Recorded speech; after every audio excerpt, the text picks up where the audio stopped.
Welcome back to Farming Simulator 25, remote and off-grid on the homestead map. We're entering a new year here, first half of January. Looks like we got snow falling. We just had a update this week to Farming Simulator 25, so before I started recording I spent a few minutes just wandering around out here to let shaders compile.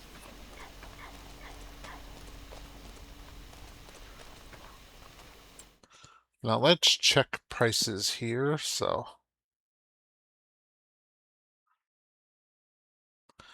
What is sunflower? I believe sunflower oil doesn't come until February.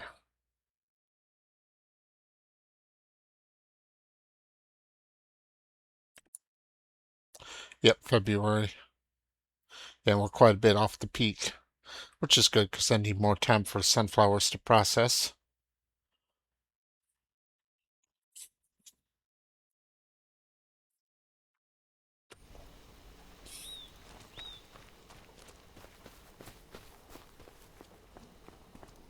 So let's start as I usually do here, loading up my produce.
Guess I don't per se need lights. Right now it is bright enough. Just feels more comfortable having it better lit.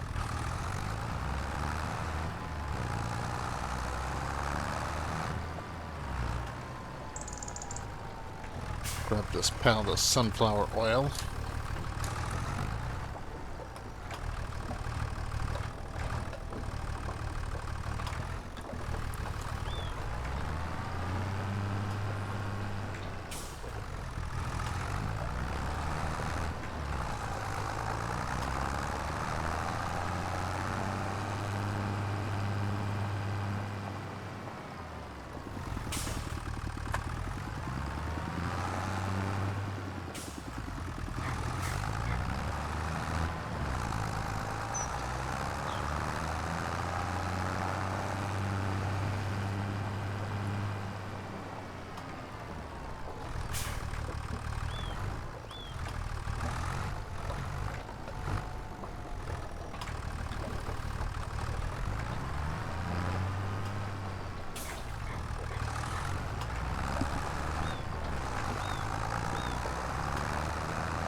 How are we doing on eggs in here? Let's see.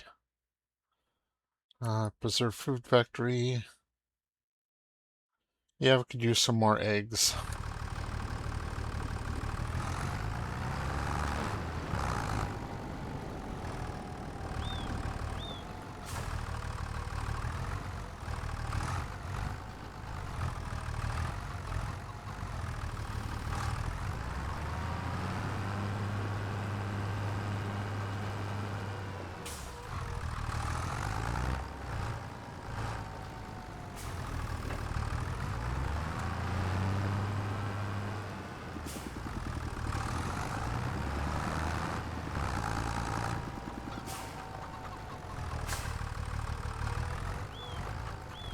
And a double batch of Napa cabbage.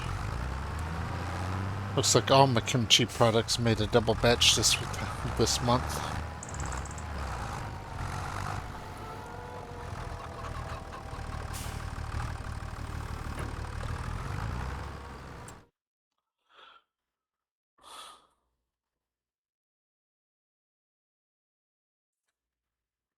But I got plenty of all of them, so I'm not going to worry about putting more in the reserve food factory. I'm just going to focus on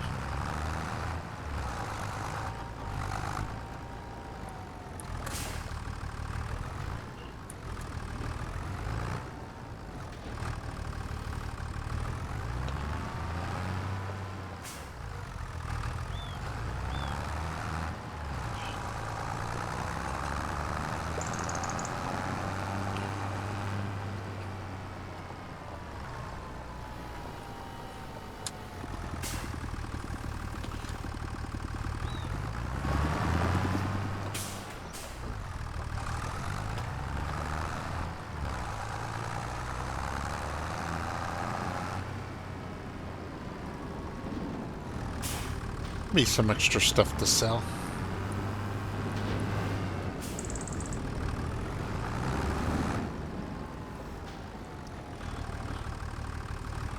Alright, coming up, this is the weekend before the 4th of July, so last weekend in June.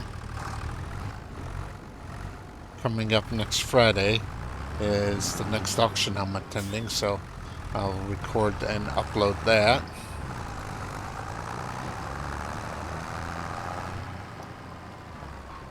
There's not very many good farm auctions in this area. For the most part, farming, especially the old style farming, which produces the really good auctions, has left the area.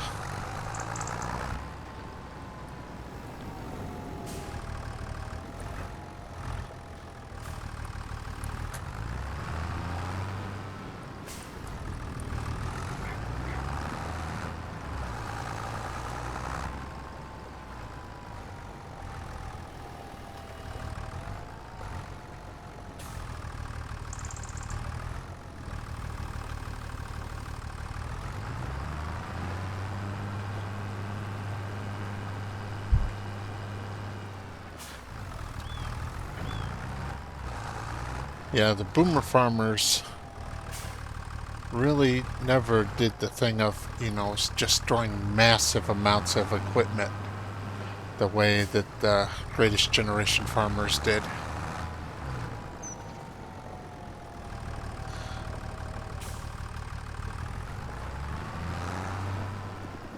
Yeah. Those who lived during the Great Depression, they just never throw away anything unless they absolutely have to. However, now it's the boomer farmers who are retiring, and for the most part, these are the farmers that went through the farm crisis in the late 70s and early 80s, and they just don't hold on to anything they don't have to.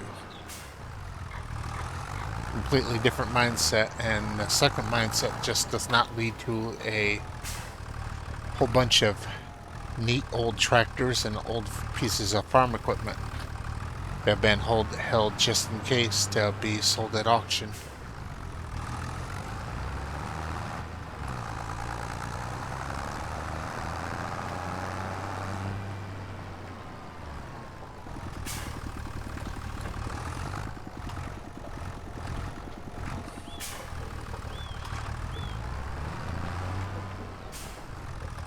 Of course, that is kind of disappointing for me because I really like old farm machinery.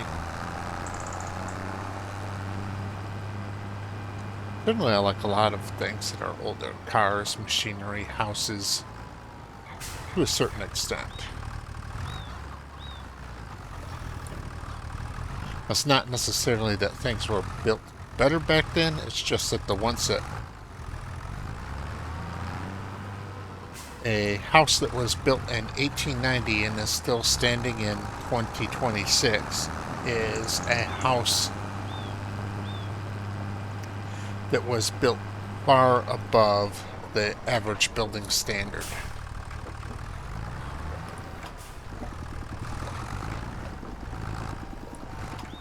There were plenty of cheap, crappy houses and cars and tools built back in the day, but none of those survived. They were all destroyed or broke all on their own, so what's left now is basically what's left now to become classics or antiques are basically the creme of the crop, the best build quality, the best designs.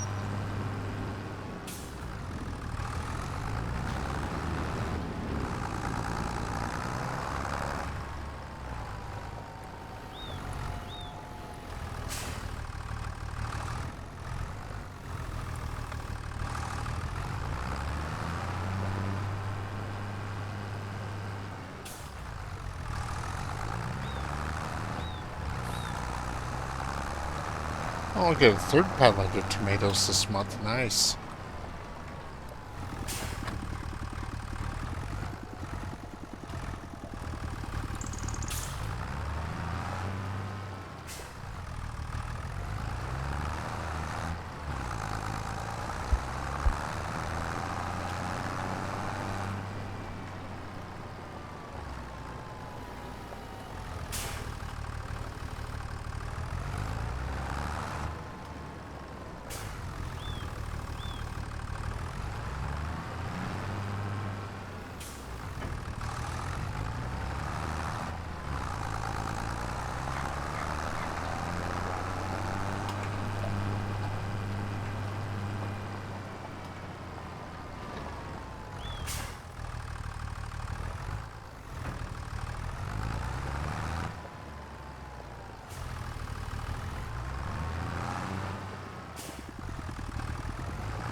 All right, let's take a look at see what red tape is doing here since we're at the beginning of the year, beginning of the month.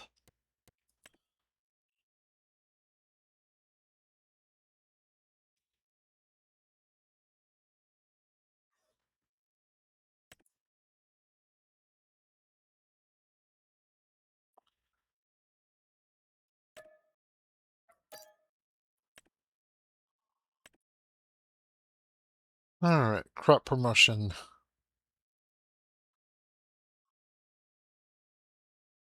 So what is that? A government incentive to promote the growth of carrots through financial incentives. She may be provided with equipment for the duration of the incentive. Hmm.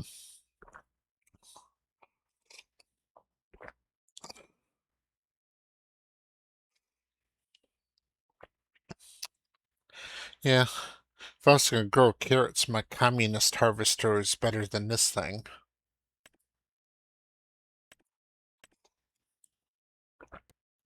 All right, taxes.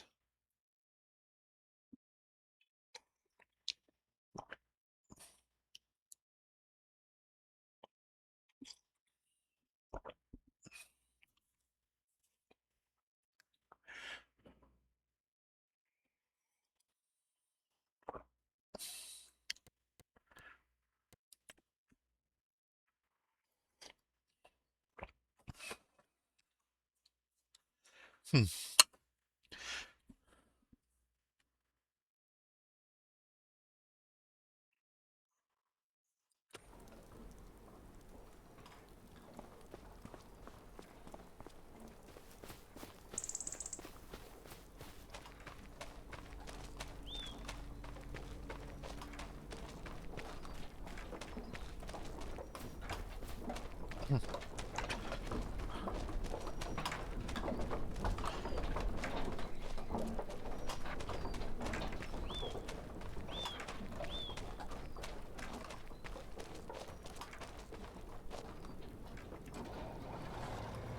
All right, I'll see you at the shop. All right, here I'm back at the shop. So we're at 37,000.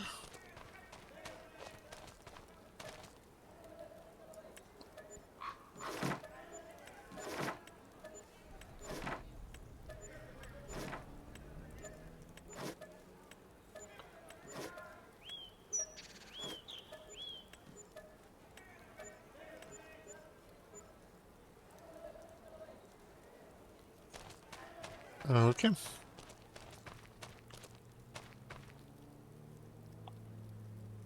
So 37,000 to 57,000. That's a nice even 20. I'm gonna order 6 more totes of oats.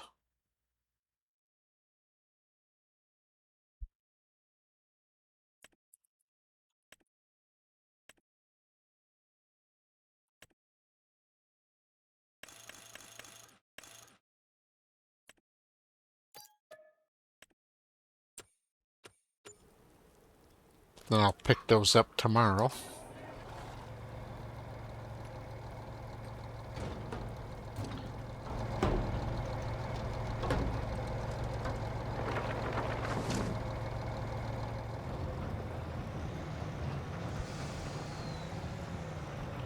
Now, once again, while they show up here at the shop, they're not actually here until they get shipped in, since this is remote.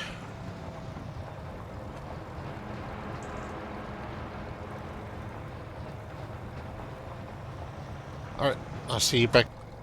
All right, back at the farm.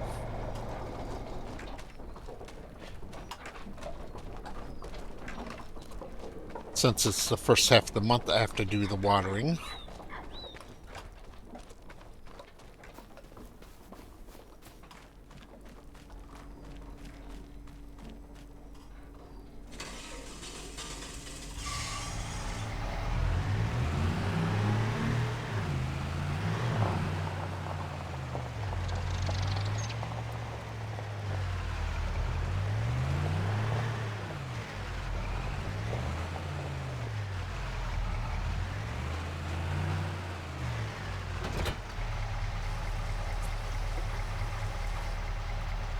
All right.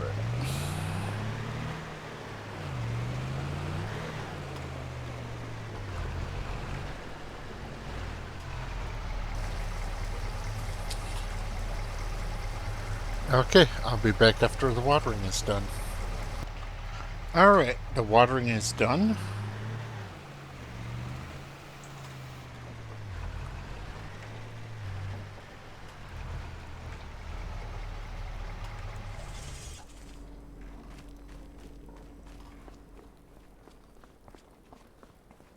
So I'm gonna go cut a couple trees and drag them into the wood chip factory.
And my tenants were requesting that I not cut so many trees around them because they like having the trees there, so I'm going to cut over here instead this time. Eventually I am going to have to cut more trees over there if I want to make room for more people to move in. But for right now, 4 families is enough. We'll see what turnover is like.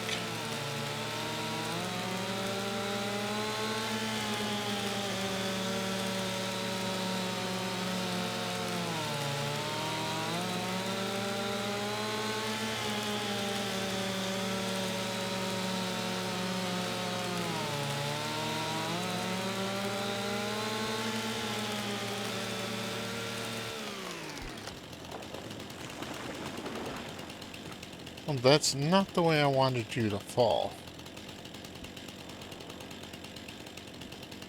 But just like trees in real life, they fall the way they want to, not necessarily the way you want them to.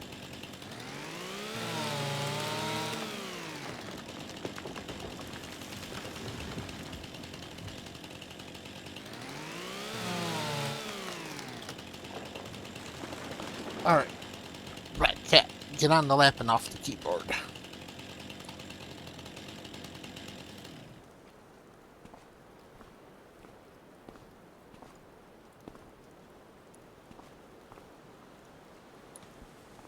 Okay.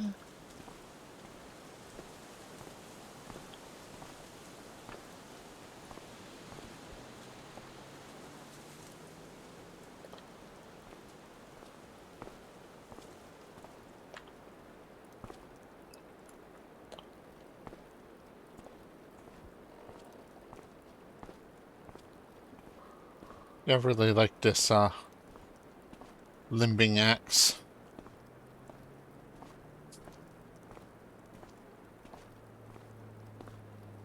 I mean, it's not realistic that, just one swipe with the axe and every small limb comes off. But I think it's close enough.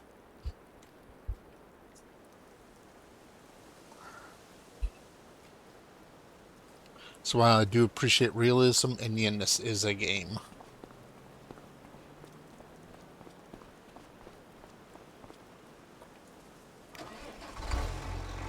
Alright.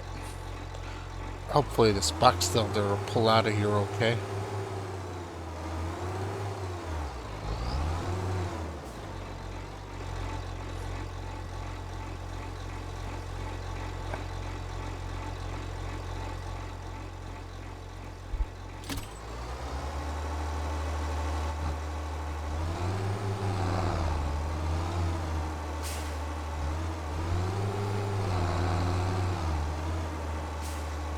Let's see if I can knock it off the stump.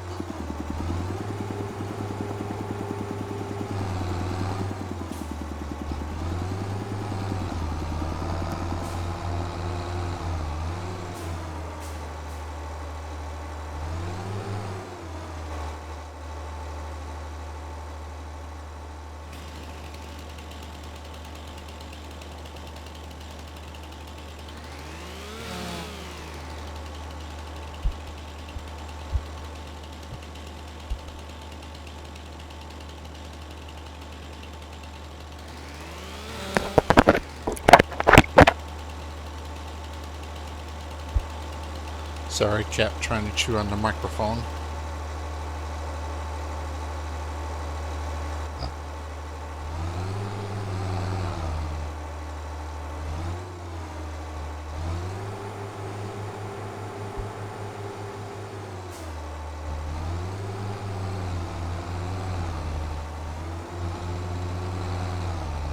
There we go.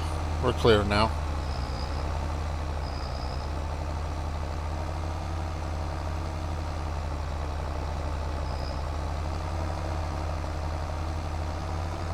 Yeah, box elder will make a lot of wood chips. It's terrible for lumber, but it does make a lot of wood chips of decent quality.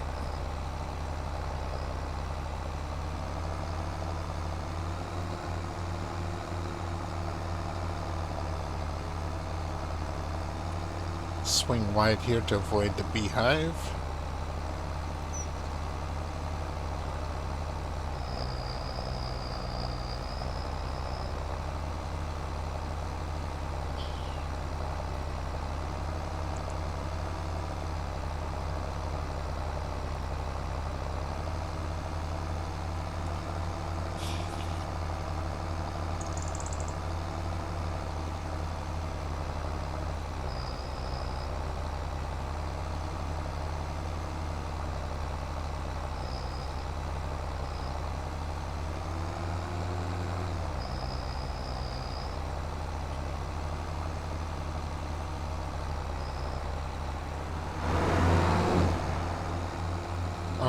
I'm gonna drag in the rest of those trees over there, and I'll be back in a bit. Alright, that's enough wood in there for a little while.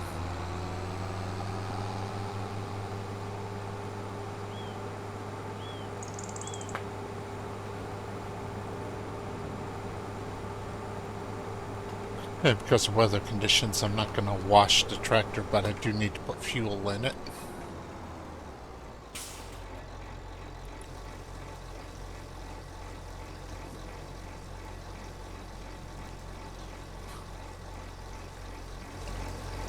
There we go.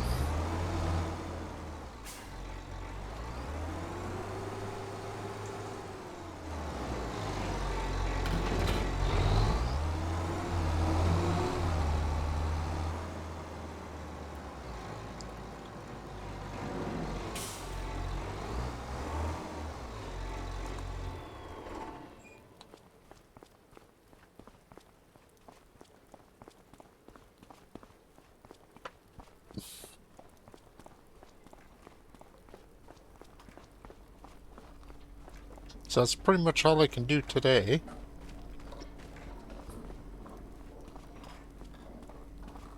I'll move on to the next.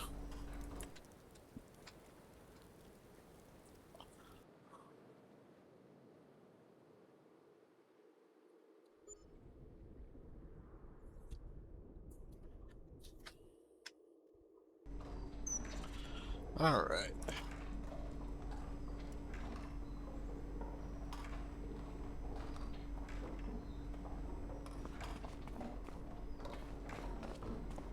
Well, the snow's melted, that's good.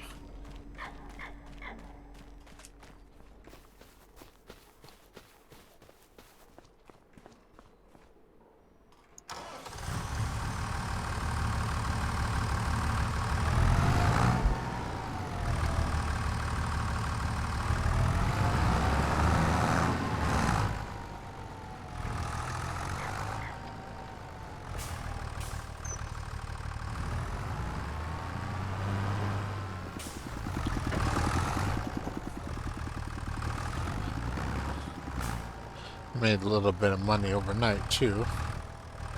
Well, I really don't make anything off of rent since they pretty much work for rent. So, I should say I don't make money directly off of rent. I still make money off of selling heat and electric.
I do have an odd number of pallets over there, so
Additionally, the day after the 4th of July, I got a pig going to be butchered.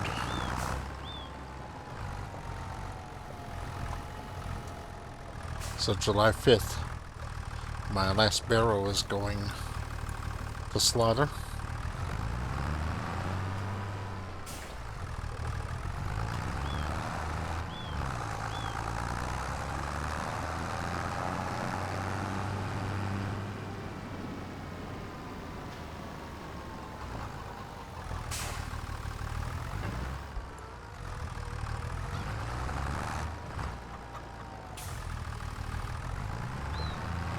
And that will leave me with just Lawrence, Pearly Boots, and 4 piglets.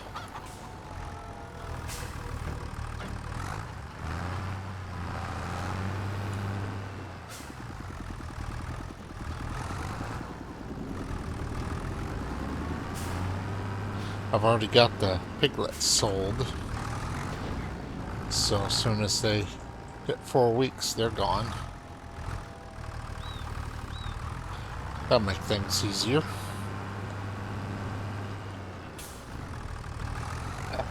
I won't per se make money off of them, but I'll definitely reduce costs that way.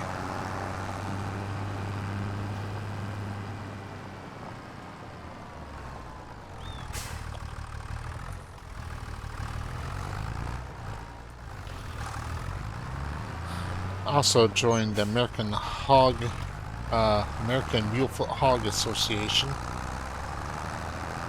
So I'm going to register Lawrence and Pearly Boots. That way, their piglets can be available for 4-H. Because 4-H seems to like registered animals for some reason.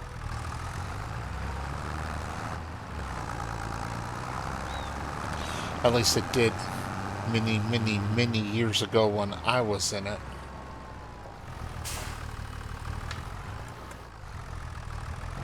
I got negative points for not having registered animals, so I don't know if that's still the case, but that definitely was the case when I was in it.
some ways, I think 4-H kind of gives kids a false impression of farming.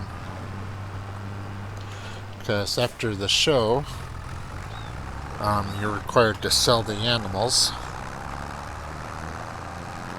which is done to teach the kids the difference between pets and livestock.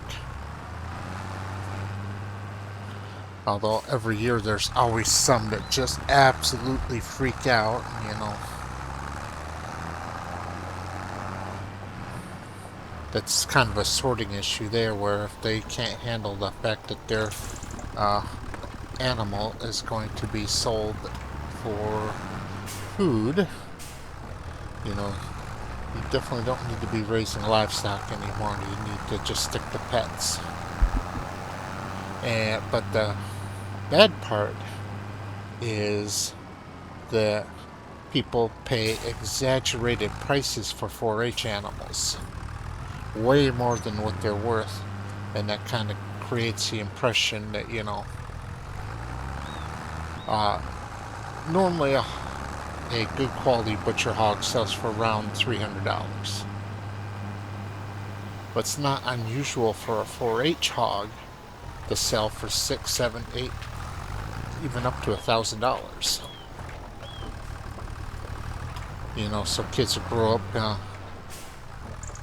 doing 4-H, they buy a pig for $125, sell it for $1,000. That gives them kind of a false impression of the profitability of farming.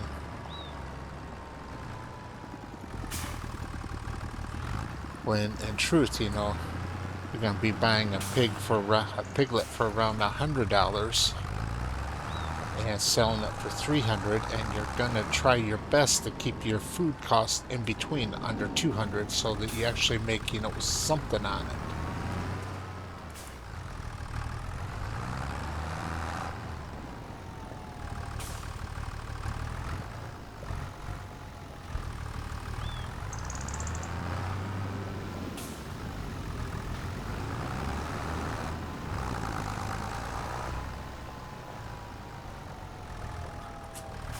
Now, for me, I pay $10 a week.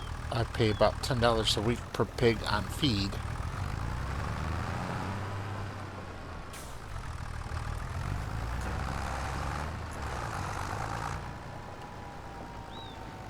And you raise the pig for 6 months. You're feeding it for 22 weeks. The first 2 weeks you don't really feed it; it's pure mother's milk. A little bit more if you buy a weaning pig. It's already 4 weeks in, and you're going to butcher it at 6 months. So you're paying for 20 weeks of feed. That's $200.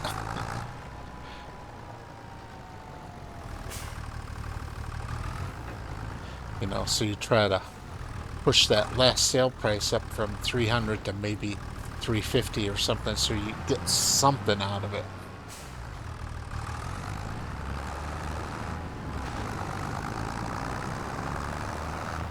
Or you try to buy some feeders for $50 to $80 instead of paying $100.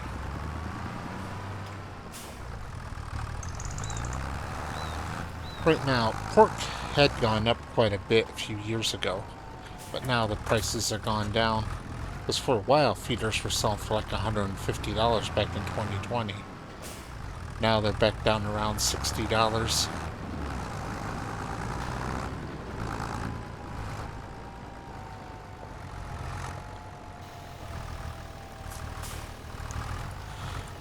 Which is profitable, because for the breeders, and gives the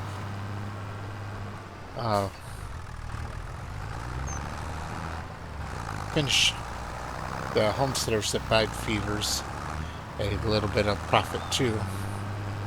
Because if you get 2 litters of 10, you sell them for $600, and then you're feeding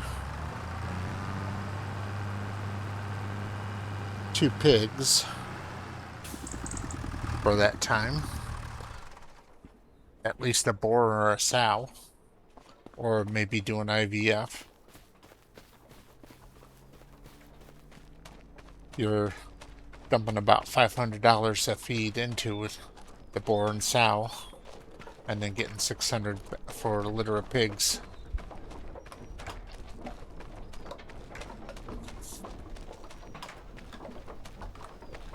Definitely not get rich money. That's why in many ways, you know, the homesteads that actually make money, they make money by preying on stupid rich people.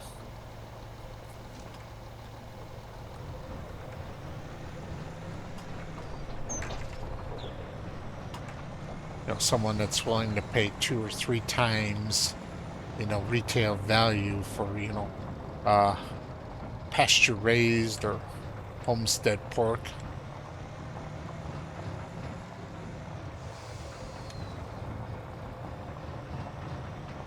Fundamentally, there's not that much difference between the pork that I raise and the pork you can buy in the store. It's all marketing, really.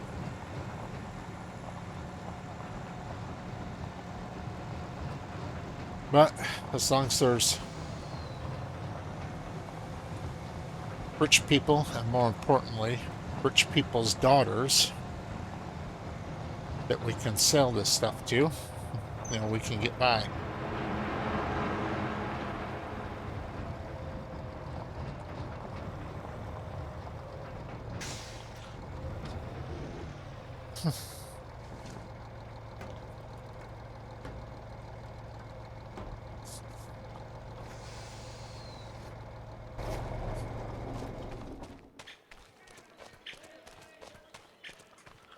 All right. Well, let's see. We're at 54,000.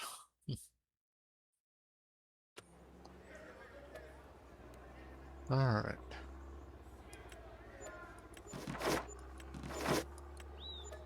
That's one my old truck numbers, truck 54. Drove that truck for 7 years. Hated it. Absolutely, positively hated that truck. All right. So from 54 to 81. So 26,000. Very nice. Very nice indeed. All right.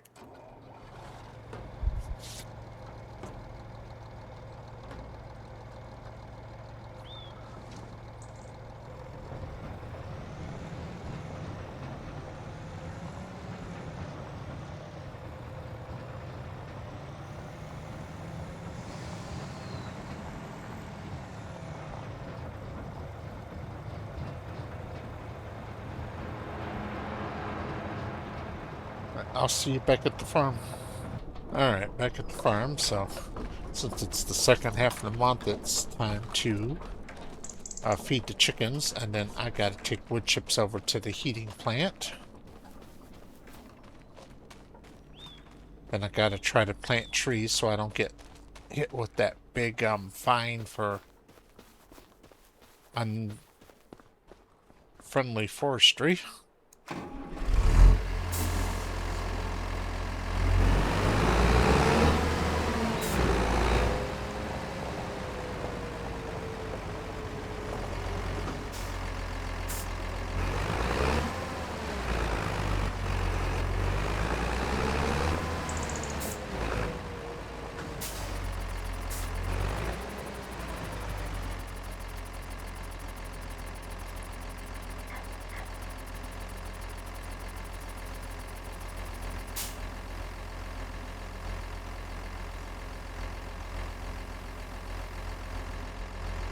Okay. Alright, we are on to the side left. That's good.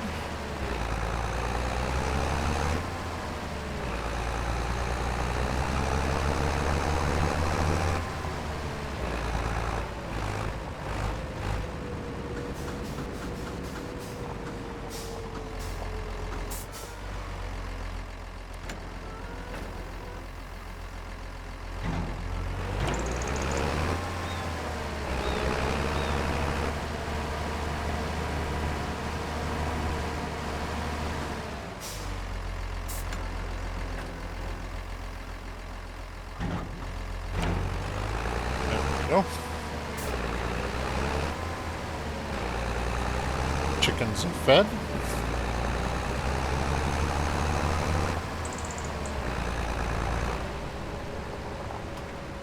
Yeah, I've pretty much given up on chickens here on the farm for the time being. Predators were bad to begin with, but the more I've raised chickens, the more predators have become more and more of a problem, so until I can get the predator problem under control, no more chickens.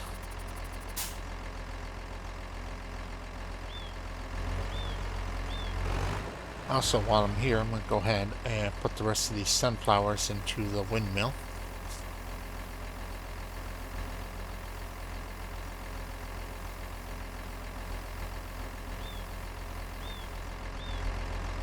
And deer decimated my sweet corn, so I don't have any sweet corn this year. Really about the only thing I got going well right now is potatoes and pigs. Well, they also got quite a few of my sunflowers.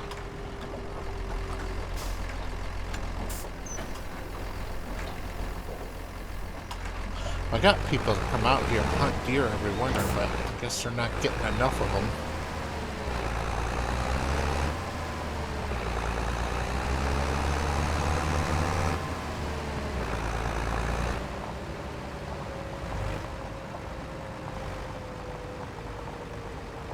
That's probably the case that they're just after big bucks and they're not harvesting the does. It's really the does that are responsible for crop destruction.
I'm gonna grab these oats over here and take them back with me.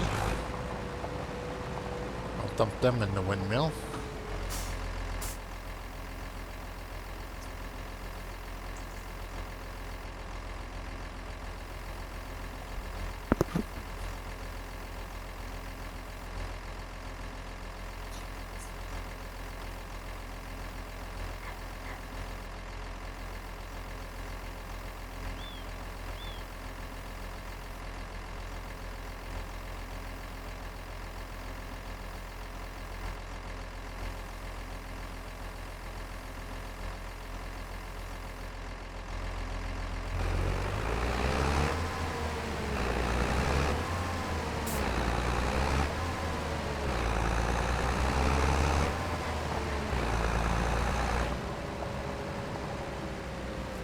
I don't want my oats blown out while I drive down the road.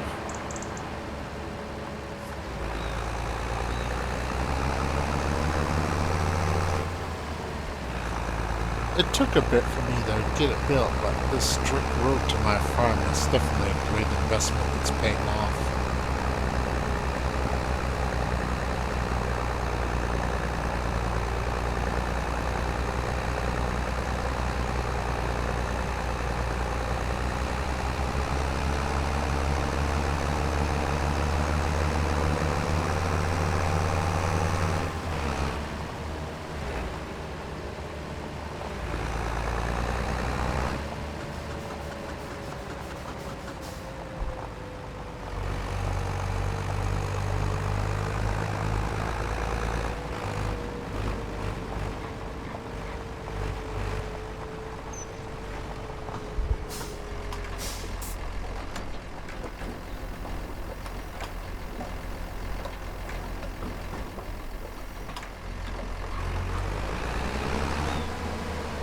Alright, I'm gonna haul 2 more loads of wood chips and then I'll be back. Okay, I'm done hauling wood chips. So, put the cover back on, keep the bed clean. I'm getting low on diesel, so I'll put some fuel in it.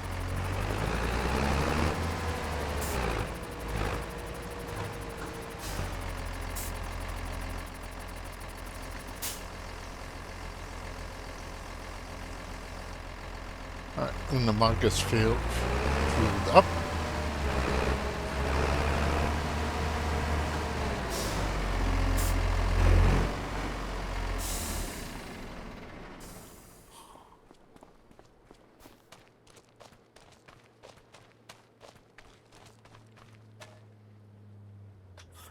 Alright, there we go. I only need 1 pallet.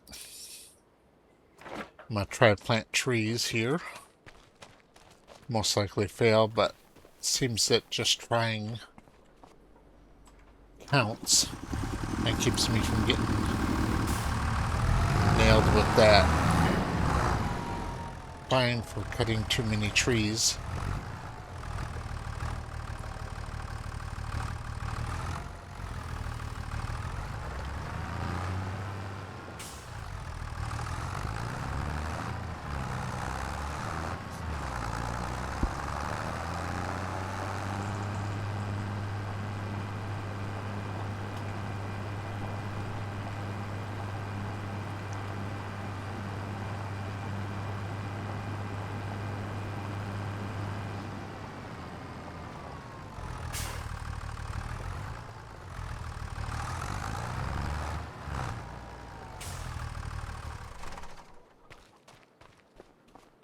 Alright, take the tool.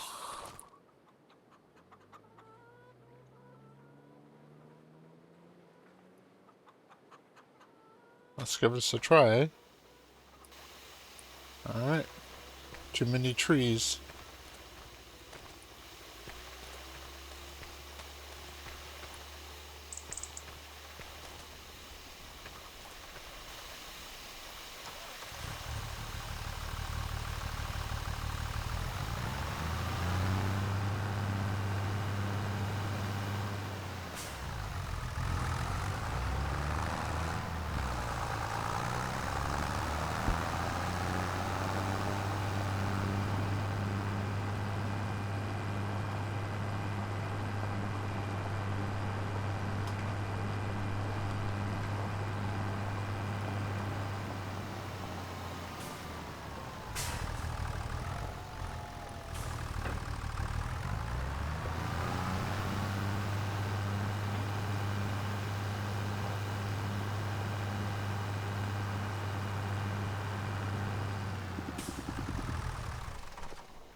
Alright, let's move on to February.